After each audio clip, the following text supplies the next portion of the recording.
Welcome back inside Arizona Daily Mix. Happy Halloween to you. I love it. That's Jesse, our music director. A Nightmare on My Street. That's Fresh Prince right there. We're talking on this Tech Tuesday about securing business smartphones. Gotta keep them safe. We got Eric Marcus here. He's the CEO of Marcus Networking. Always nice to have you on the show. How you feeling? Good. It's Halloween. I'm good. No, let's talk about this because, you know, we have our phones. We use them for everything. Yeah. And when it comes to business, we want to make sure it's secure. So how do we keep up on the latest and greatest stuff? Because technology is always changing. You know, from a business owner's perspective, there's a lot you have to deal with. Right. From the employee perspective, there's a lot you have to deal with. Everybody uses this phone like you mentioned. You use it to take pictures, you have your apps on it, you have your personal data on it. And the big debate right now is who owns that data? Yeah, that's what I was wondering, because if you do work on your phone, especially for people who travel and they do a lot of email, they do conference calls and things like that, and then things are being sent to them, sometimes files and links. What if they needed to retrieve that? Does the employer have the right to take that off of your phone, or is that yours? So it all depends on your employee handbook. There are not a lot of laws out there that dictate what the employer or the employee's rights are. So it depends on when you're hired, what the employee or employer is allowed to do.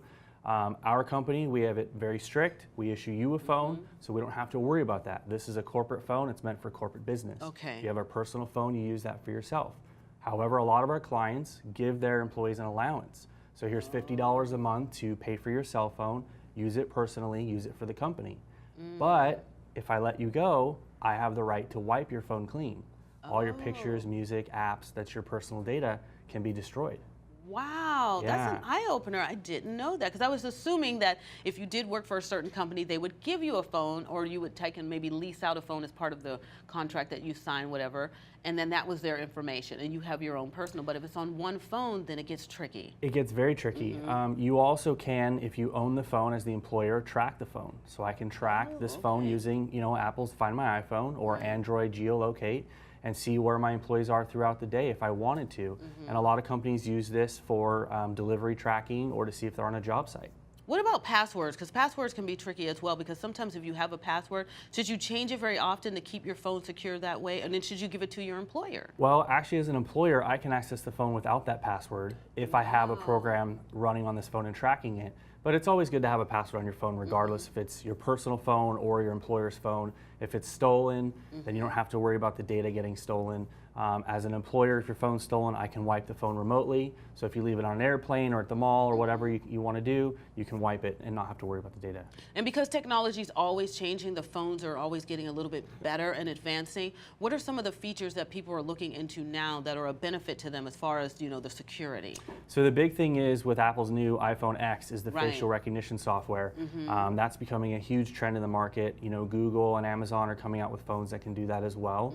I think that's going to be one of the bigger, safer pieces of security software that's coming out. So you just put your face to the screen of the phone, and it kind of registers all of your It'll register exactly who you are. So the thumb thing, has that gone away? The thumb? It's gone away on some phones. Apple is, you know, keeping it on some of their legacy devices, but a thumbprint can actually be spoofed now. So you can take a copy of it, put it on the phone, and get in. What? Yeah.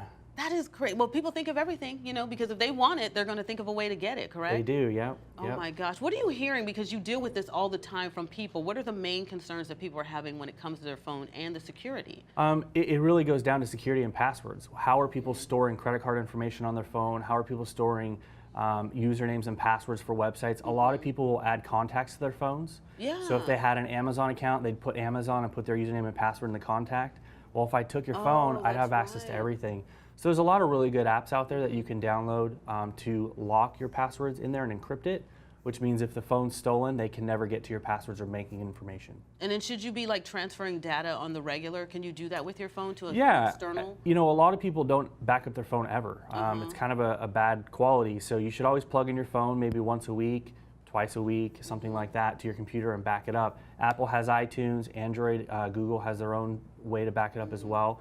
And you can actually back up all of your data, all your pictures, your music, everything like that. Nice. Good information, Eric. That's why we bring you back here on this Tech Tuesday. So again, secure those phones if you have business on it, even just your own personal information. You want more, you can go to marcusnetworking.com, and we'll have a link on our website as well, AZTV.com. Thanks. Thanks.